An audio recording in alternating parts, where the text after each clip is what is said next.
शिंदे के आगे बीजेपी ने टेक दिए घुटने, शिवसेना को मिलेगा गृह मंत्रालय। एकनाथ शिंदे को मिलेगा देवेंद्र फडणवीस वाला विभाग। गृह विभाग की डिमांड पर अड़ गए थे एकनाथ शिंदे। उद्धव का डर दिखाया तो बीजेपी ने कर दिया सरेंडर। महाराष्ट्र में महायुति सरकार की एक बड़ी टेंशन खत्म हुई तो दूसरी शुरू हो जाती है, और दूसरी सुलझती है तो तीसरी सामने आ जाती है। सरकार के गठन से पहले ही महाराष्ट्र में महायुति के अंदर का टकराव खुलकर सामने आता रहा है, लेकिन अब कहा जा रहा है कि सब कुछ ठीक हो गया है। और ठीक तब हुआ जब बीजेपी हाईकमान ने एकनाथ शिंदे की डिमांड को स्वीकार कर लिया है। शिंदे पहले तो सीएम पद छोड़ने को ही तैयार नहीं थे, लेकिन अमित शाह ने जब शिंदे से साफ कह दिया कि बीजेपी इस बार सीएम पद अपने पास रखेगी, तो शिंदे गृह मंत्रालय पर अड़ गए। शिंदे सरकार में देवेंद्र फडणवीस डिप्टी सीएम के साथ गृह मंत्री भी थे, और शिंदे भी चाहते हैं कि वो अगर डिप्टी सीएम बन रहे हैं तो वो देवेंद्र फडणवीस की तरह उनके पास गृह मंत्रालय भी होना चाहिए। बीजेपी हाईकमान इसके लिए तैयार नहीं हो रहा था, और इसी के चलते सरकार गठन में देरी हुई। और अब कहा जा रहा है कि शिंदे के आगे आखिरकार बीजेपी को सरेंडर करना ही पड़ा।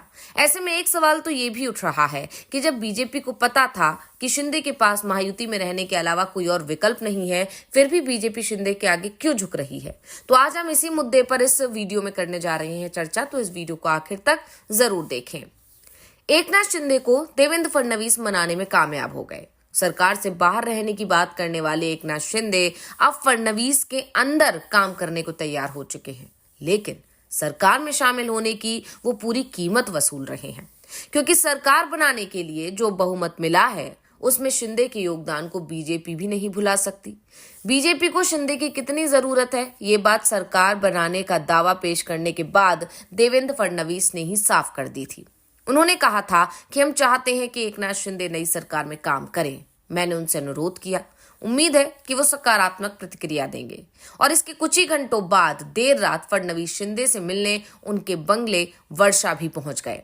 बताया गया कि दोनों के बीच कैबिनेट मंत्रियों को लेकर चर्चा भी हुई, लेकिन कहा गया कि चर्चा गृह मंत्रालय के आसपास ही सिमट कर रह गई। शिंदे और फडणवीस के बीच हुई बैठक में शिवसेना नेता गुलाबराव देसाई, शंभूराज देसाई, दादा भूसे मौजूद रहे। मुलाकात में शिंदे ने फडणवीस के सामने शर्त रख दी कि वो सरकार में शामिल तो हो जाएंगे, लेकिन गृह विभाग नहीं मिला तो वो कोई दूसरा विभाग भी नहीं लेंगे। बिना विभाग के डिप्टी सीएम रहेंगे या फिर सरकार में शामिल ही नहीं होंगे। बीजेपी हाईकमान की एक डिमांड मानने को तो तैयार है, सरकार में शामिल हो जाएंगे लेकिन बिना विभाग के मंत्री बनेंगे। सबसे बड़ी बात जो बाहर आई है वो ये कि अभी तक बीजेपी गृह मंत्रालय को लेकर शिंदे को कोई भी आश्वासन नहीं दे रही थी। उल्टा यही कह रही थी कि गृह मंत्रालय वो अपने पास रखेगी। लेकिन पहली बार देवेंद्र फडणवीस ने शिंदे से कहा कि वो हाईकमान से इस बारे में बात करेंगे, और इसके बाद से ही अब ये तय होता दिखाई दे रहा है कि शिंदे के आगे बीजेपी सरेंडर करने को तैयार तो हो गई है। शिंदे ने गृह विभाग पाने के लिए कई कोशिशें की, और अब उनके प्रयास सफल होने के संकेत मिल रहे हैं। इसलिए नई सरकार में शिंदे एक शक्तिशाली पोर्टफोलियो के साथ उप मुख्यमंत्री बन रहे हैं।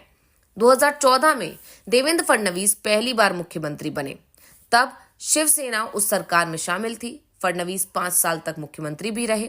इस पूरे समय उन्होंने सरकार का हिसाब किताब अपने पास रखा था। उन्होंने शिवसेना को उप मुख्यमंत्री पद भी नहीं दिया। उस सरकार में कोई उप मुख्यमंत्री नहीं था। इसके अलावा शिवसेना के मंत्रियों को कम महत्व वाले विभाग ही दिए गए थे। 2022 में एकनाथ शिंदे ने बगावत कर दी। उन्होंने 40 विधायकों के साथ उद्धव ठाकरे का साथ छोड़ दिया। बीजेपी से हाथ मिलाकर शिंदे सीधे मुख्यमंत्री बन गए। फडणवीस ने पहले कहा था कि वो इस सरकार में हिस्सा नहीं बनेंगे, लेकिन बाद में दिल्ली से निर्देश मिलने के बाद फडणवीस ने उप मुख्यमंत्री पद स्वीकार कर लिया था। इस सरकार में भी गृह मंत्री का पद फडणवीस के पास ही रहा। इतिहास कहता है कि जब भी फडणवीस सरकार में होते हैं तो गृह मंत्री का पद उनके पास ही रहता है, और इस बार भी पहले तो यही कहा जा रहा था कि गृह विभाग फडणवीस के पास ही रहेगा, लेकिन बीजेपी शिंदे को नाराज नहीं करना चाहती थी, इसलिए गृह विभाग अब शिंदे को दिया जा रहा है। वैसे परेशानी शिंदे की भी कम नहीं हुई है। गृह विभाग उन्हें मिलना तय माना जा रहा है, लेकिन अब उनके सामने सबसे बड़ी चिंता शिवसेना विधायकों को लेकर है। शिवसेना के नेताओं के मंत्रालय को लेकर रस्साकशी शुरू हो गई है। शिवसेना के हिस्से में 1 दर्जन से ज्यादा मंत्रालय आ रहे हैं, और इनमें से महत्वपूर्ण मंत्रालय हासिल करने के लिए शिवसेना नेताओं ने लॉबिंग शुरू कर दी है। शिवसेना के लगभग सभी मौजूदा मंत्री अपने पदों को बरकरार रखना चाहते हैं। 2022 में महायुति सरकार बनने पर शिवसेना के 40 विधायक थे। अब विधानसभा चुनाव के बाद शिवसेना के 57 विधायक हैं। 4 निर्दलीय विधायकों ने भी शिवसेना को समर्थन दिया है। इससे शिवसेना की ताकत में इजाफा हुआ है, लेकिन मंत्री पदों का बंटवारा एक चुनौती बन गया है।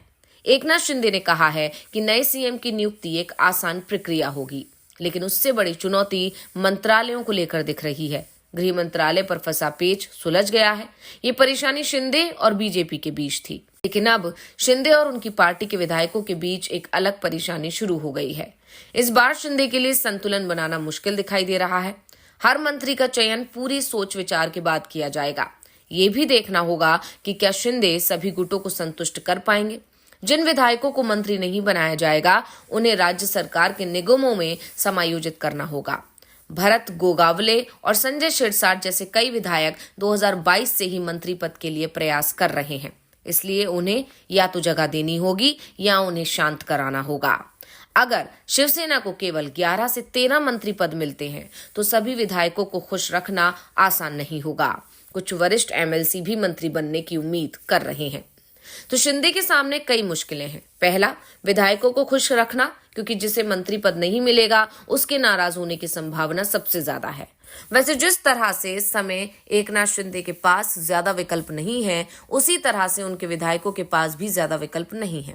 विधानसभा चुनाव से पहले जितनी चुनौतियां पार्टी नेताओं को रोकने की शिंदे के सामने थी, कम से कम इस समय उससे कम चुनौतियां थी, क्योंकि अब शिंदे को इस बात की तो चिंता नहीं है कि कोई बड़ा नेता या विधायक उद्धव खेमे में जा सकता है, बल्कि खबरें तो ये आ रही हैं कि उद्धव खेमे के कई नेता शिंदे के संपर्क में हैं, लेकिन शिंदे अभी पहले से ही अपने विधायकों के दबाव में दिख रहे हैं। इसलिए उद्धव कैंप में सेंधमारी का काम वो मंत्रालयों के बंटवारे के बाद ही शुरू करेंगे। लेकिन शिंदे को इस बात का भी एहसास है कि अगर उनकी पार्टी के नेता नाराज रहे तो आने वाले समय में शिवसेना के लिए चुनौती जरूर खड़ी हो सकती है। वैसे भी पार्टी चलाना आसान काम नहीं होता है, खास तौर पर एक क्षेत्रीय पार्टी के लिए परेशानी ज्यादा होती है।